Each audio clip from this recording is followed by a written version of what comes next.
Breakup ওই কুত্তাটার সাথে। কি হয়েছে সাকিনা? আমার বয়ফ্রেন্ড না একদমই রাগ ছাড়া মানুষ। ওর তো পুরুষ মানুষের মতো রাগ জিত নেই। এটা কেমন কথা? কালকে একটা বাচ্চা ওর উপর পানি ফেলে দেয়, এরপরে ও হাসছিল। আরে এটাও খারাপ কি করেছে? আমিও ওই কুত্তাটার সাথে ব্রেকআপ করতে চাই। আমার বয়ফ্রেন্ড খুবই রাগী, সারাক্ষণ বকাঝকা করতে থাকে। মনে হচ্ছে আমাদের দুজনের সমস্যা একই রকম। তোমরা ছবি দেখাও তো। এই যে ছবি, তোমরা দুজন একই ছেলের সাথে প্রেম করছো।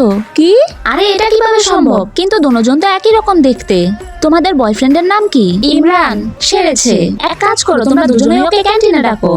আরে এরা তো যমজ ভাই। কামাল হেয়ার, এরা প্রেম করেছে যমজ ভাইয়ের সাথে। আমরা ছোট থেকেই আলাদা থাকি, এজন্যই দুজনের পার্সোনালিটি একদম আলাদা। চলো আজকে টেস্ট করি, দেখি কে বেটার বয়ফ্রেন্ড। আরে না, এটা ঠিক হবে না। কোনো খারাপ হবে না, বাস পার্টনার বদলে একদিন ঘুরবো। ঠিক আছে, আমরা রাজি। আমার চকলেট খুব পছন্দ, তুমি কিনে দিবে? যা পছন্দ নিয়ে নাও, তুমি খুশি থাকাটাই সবচেয়ে জরুরি। ও কত শান্ত আর কেয়ারিং। এক প্লেট ডিম বিরিয়ানি আর চিকেন দিবে, তোমার যা পছন্দ অর্ডার করো। ও কত স্টাইলিশ, আমাকে চিংড়ি ছাড়া স্যুপ দিবে। ঠিক আছে। তুমি জানো ফার্স্ট ইয়ারে একটা মেয়েকে বাঁচানোর জন্য একাই 5 জন গুন্ডার সাথে লড়াই করেছি, আর ওরা আমাকে একটা টোকাও দিতে পারেনি। ওয়াও ইমরান, তুমি তো সত্যিই হিরো। আরে স্যার দাঁড়ান, আপনাদের ব্যাগ চেক করতে হবে। ব্যাগের ভিতর চুরির মালও হতে পারে। এভাবে থামানোর মানে কি? আমরা তো বিল দিয়েই এসেছি। আপনার ম্যানেজারকে ডাকুন। চেক করতে চান আরামে করুন, কিন্তু পরে সরি বলতে হবে। এটা আমার বয়ফ্রেন্ড হলে এতক্ষণে লড়াই শুরু হয়ে যেত।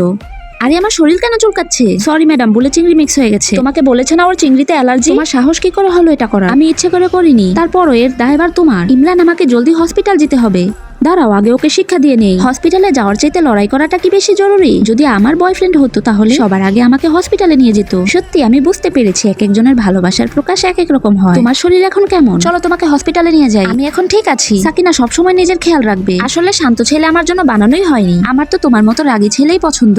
আরে হ্যাঁ, এই লিপস্টিক কে পাঠিয়েছে? আমি তো পাঠাইনি। আমিও পাঠাইনি। তাহলে কে পাঠিয়েছে? সাকিনা তাহলে এটা পেয়েছে। এবার দেখো কি হয়। বন্ধুরা, পার্ট 2 দেখার জন্য লাইক ও সাবস্ক্রাইব করে কমেন্টে পার্ট 2 লিখে যাও।